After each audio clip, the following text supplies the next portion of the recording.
उपस्थित महानुभावों, जीवन में चलते रहो, रुको मत। दुनिया के अंदर संत और सूर्य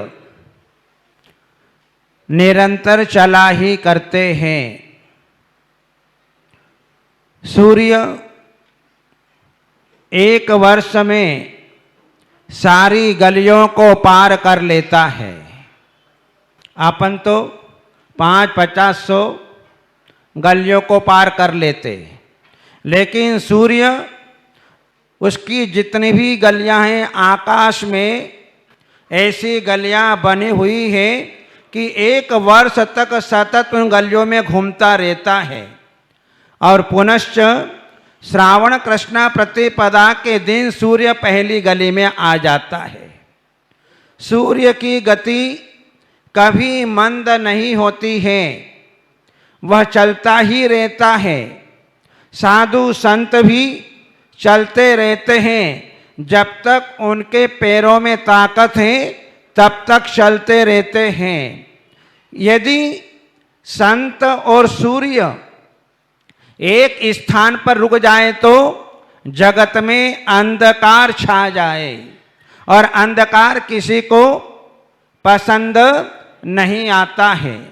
अपन जो है बाहर से घर में आते हैं, कमरे में अंधकार लगता है तो सबसे पहले अपनी आंखें लाइट के ऊपर जाती हैं, स्विच बोर्ड के ऊपर जाती हैं और फटाक से जाकर के स्विच ऑन कर दिया करते हैं, जिससे कमरे में प्रकाश ही प्रकाश छा जाया करता है। ऐसे ही अपने जीवन में प्रकाश प्राप्त करने के लिए निरंतर चलना जरूरी है। हमारी यात्रा चल रही है, संसार की यात्रा, लेकिन हमें कौन से देश में जाना है? चले तो हम बहुत हैं, लेकिन पहुंचे कहीं तक नहीं हैं। हम जो हैं 7 राजू निगोद हैं, यहाँ से वहाँ से हमारी यात्रा प्रारंभ हुई और वो यात्रा जो है निरंतर चल रही है, लेकिन हम लोग क्या करते हैं, बीच बीच में रुक जाते हैं। जहाँ स्टेशन आता है वहाँ उतर जाते हैं और कुछ दिनों के लिए वहाँ पर रुक करके हम अपने जीवन में थोड़ा सा विश्राम कर लेते हैं। क्योंकि हम जो हैं चलते चलते थकते नहीं हैं। इंसान सवेरे से लेकर के शाम तक चलता ही रहता है। यदि रात्रि नहीं होती तो 24 घंटे इंसान चलता ही रहता। ये तो प्रकृति की बदौलत है कि हमें जो है थोड़ा 8 घंटे का 10 घंटे का विश्राम मिल जाया करता है, लेकिन फिर भी इंसान जो है नींद में चला करता है, स्वप्नों में चला करता है, क्योंकि शरीर तो सो गया लेकिन मन भागता रहता है। पता नहीं मन कहाँ कहाँ चला जाता है, अपन कल्पना भी नहीं कर सकते। ऐसे ऐसे स्थानों पर चला जाता है। हम थके नहीं, थकेंगे भी नहीं, क्योंकि हमारी आदत थकने की नहीं है। लेकिन जिस दिन हमें अपने जीवन में चलना बंद हो जाएगा, और चलना बंद कब होगा? जब शरीर में शक्ति, पैरों में शक्ति नहीं रहेगी, वृद्धावस्था आएगी, तब जो है हमारा चलना फिरना अपने आप बंद हो जाएगा। हम बेड पकड़ लेंगे, हमारा चलना फिरना बंद हो जाएगा। लेकिन हम देखते हैं कि जहां हमारा कोई नहीं है, हम ऐसे देश में जाकर के निवास कर लेते हैं। अपन देखते हैं कि अपना ये क्षेत्र या बेल्ट जो है बहुत सा आसपास के गांव खाली हो गए। कोई उदयपुर में आकर के बस गया, कोई बॉम्बे में आकर के बस गया, कोई अहमदाबाद चला गया, तो कोई रतलाम चला गया, तो कोई इंदौर चला गया। नाना प्रकार के स्थानों में चले गए, देश विदेश में चले गए। देश विदेश में जाने से कभी विश्राम नहीं मिलता है, क्योंकि जहां पर हमारा कोई नहीं है वहां पर जाके क्या करेंगे। हमको तो ऐसे देश में जाना है कि जिस देश से वापस लौटना न पड़े। हम विदेश जाते जरूर हैं, लेकिन देश में वापस आना पड़ता है। क्यों? इसलिए आना पड़ता है। एक बार जो है, जब राम लक्ष्मण का युद्ध चल रहा था रावण के साथ में, और जो है राम और लक्ष्मण ने युद्ध में विजय प्राप्त कर ली। राम लक्ष्मण के द्वारा रावण मारा गया, और रावण की मृत्यु हो जाने के बाद में वहां का लंका का वातावरण सबको अच्छा लगा। जैसे आप लोग विदेशों में जाते हो ना, एक बार जो विदेश चला जाता है तो फिर उसे देश अच्छा नहीं लगता है। अच्छा लगता है? फिर नहीं लगता।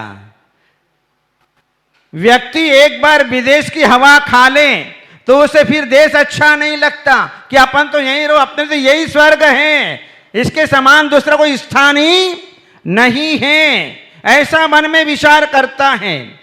तो लक्ष्मण ने जो है राम भैया से कहा कि भैया, अपने को तो लंका में रहना अच्छा है, क्योंकि लंका सोने की है। क्योंकि ऐसी सोने की लंका तो अपने जीवन में कभी देखी नहीं। अपनी जो अयोध्या नगरी है, वहां तो कोई सोने का काम ही नहीं है। यहां तो हर चीज सोने की है।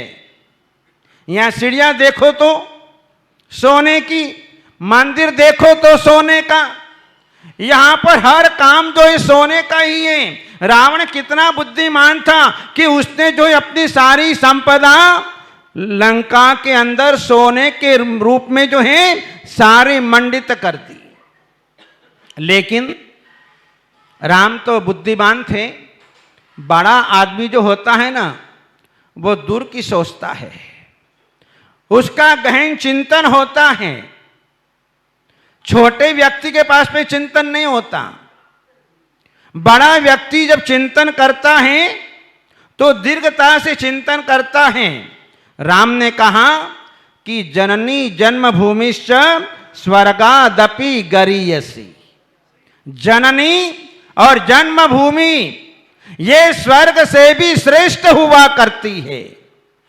ये लंका हमारी नहीं है, ये लंका पराई है, और हम जो हैं किसी के राज्य के ऊपर कब्जा करना नहीं चाहेंगे। क्योंकि मैंने विभीषण को वचन दिया है कि जो है ये राज्य मैं तुम्हें वापस दे दूंगा। और राम ने अपने वचनों की रक्षा की और विभीषण को वापस अपनी लंका लौटा दी, और राम और लक्ष्मण वापस अपने अयोध्या की ओर चल पड़े। क्योंकि अयोध्या में जो सुख था, अयोध्या में जो सुख है, वो सुख अन्यत्र नहीं है। क्योंकि अयोध्या किसकी नगरी है? आदिनाथ भगवान की। 5 तीर्थंकरों की अयोध्या नगरी है। जिस अयोध्या को कोई जीत नहीं सका, ऐसे अयोध्या नगरी जहां 5 तीर्थंकरों ने जन्म लिया, जहां पर राम ने जन्म लिया, जहां पर अनेकों महापुरुषों ने जन्म लिया, ऐसी वह अयोध्या नगरी है। इसलिए हमारे आचार्य भगवंतों ने कहा, यस्मिन् देशे न तीर्थानि न चैत्यानि न धार्मिकाः तस्मिन् देशे न गंतव्यम स्वधर्म प्रतिपालकैः।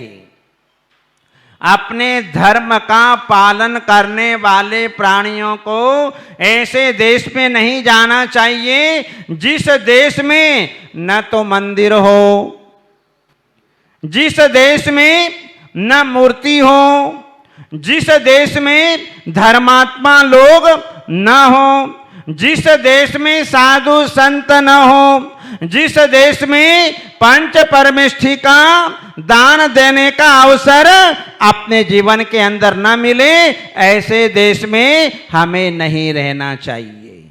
पर आज तो फैशन बन गई आज तो हमारे युवा लोग पढ़ के आ गए, 7वें आसमान में चल रहे। उनको तो सबको अपना विदेश ही दिखता है, अपने घर दिखता ही नहीं। जहां घरों के अंदर जो है अपने बूढ़े माँ बाप दादा दादी पड़े हुए हैं, उनकी सेवा करने की चिंता नहीं, पर अब पढ़ाई की है तो पढ़ाई के अनुरूप उनको शिक्षा प्राप्त की और शिक्षा के अनुरूप उनकी जॉब हुआ करती है, क्योंकि तुम्हारे गामड़े में तो शिक्षा का कोई साधन नहीं है। इसलिए जो है देश को छोड़ करके विदेश में जाना पड़ता है। और जो है एक बार जो विदेश गया वो वहीं पर जाकर के बस गया। भले मंदिर मिलो या ना मिलो, प्रतिमा मिले या ना मिले, दर्शन मिले या ना मिले, साधु संतों का तो काम ही नहीं है। क्योंकि मंदिर भी कभी कभार चले गए तो चले गए, क्योंकि विदेशों में तो मंदिर बहुत दूर दूर होते हैं, 25-25, 30-30, 40-40 किलोमीटर, 50 किलोमीटर, 100 किलोमीटर, वहां भगवान कहाँ मिले। तो जहां पर जो है हम अपने जीवन में जहां पर हमारे धर्म स्थल नहीं है, वहां पर जो है हमको निवास नहीं करना चाहिए। इसलिए गांव, नगर और शहर का जो वातावरण है वो वातावरण दुनिया के अंदर कहीं नहीं मिल सकता है। शहर की बात तो छोड़ो, गांव के अंदर जो है इतना आनंद का वातावरण, शांति का वातावरण, मन कितना प्रसन्न रहता है। जब चाहो तब मंदिर आ जाओ, जब चाहो तब महाराज माता जी के पास में आ जाओ। लेकिन शहरों में चाहते हुए भी नहीं कर सकते, क्योंकि ऑफिस कहाँ है, दुकान कहाँ है, घर कहाँ है, 5-5, 10-10 किलोमीटर की दूरी पर जाना पड़ता है। तो व्यक्ति जल्दी से शहरी वातावरण में आ जा नहीं कर सकता। लेकिन गांव में तो जब चाहो तब, जब इच्छा हो कि चलो मंदिर चलें, चलो महाराज माता जी पास चलें, कितना आनंद का वातावरण गांवों का होता है। लेकिन अब आजकल कोई गांव में रहना चाहता नहीं है। और आज की युवा पीढ़ी तो, और उनको तो पहले बंबई चाहिए, पहले विदेश चाहिए, पहले महासिटी चाहिए। ऐसे स्वप्न जो हैं अपने जीवन में देखते हैं। बंबई का वातावरण देखो, कीड़े मकोड़े की तरह हैं। ट्रेन में चढ़ते हैं, ट्रेन में उतरते हैं तो अपने आप उतरते चढ़ते नहीं है, दे धक्का दे धक्का, चढ़ जाते हैं उतर जाते हैं। ये कीड़े मकोड़े की तरह उस महानगर की ये दशा है। इसलिए जो है शांति प्राप्त करना हो तो अपने देश में, अपने गांव में, अपने नगर में कम से कम शांति पूर्ण जीवन तो बिता सकते हैं, हम रह सकते हैं। तो हम चलते हैं और चलते चलते इतना चलते हैं कि निगोस से निकल करके मध्य लोक तक आ गए। और मध्य लोक में जैसे ही आए, मनुष्य पर्याय में आए तो यहीं पर अटक करके रह गए। जबकि अभी तो हमें 7 राज्यों की यात्रा और करनी है। हमें अपने जीवन में अपने उस देश में जाना है जिसका नाम है चिदानंद देश। ऐसे चिदानंद देश में हम अभी तक नहीं गए। कोई गया? कोई जाकर के आया? महिलाएं गई होगी, हैं?